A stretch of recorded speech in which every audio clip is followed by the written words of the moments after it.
Años, en mi primer trabajo científico, conocí a Pierre Curie, físico francés con el que trabajé sobre el magnetismo. Inicialmente nuestra relación no fue romántica, pero el respeto, el cariño y la pasión que teníamos los hijos y un colega nuestro, Louis Querés, un investigador, pero Pierre, enterado de esto, fue uno de los trabajos de físico francés que descubrió accidentalmente me quedé viendo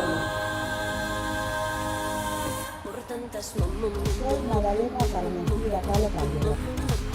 Creé mi propio personaje, muy fuertemente rompedora y transgresora. Soy la luna de la República de El examen e inscribirse en listas electorales.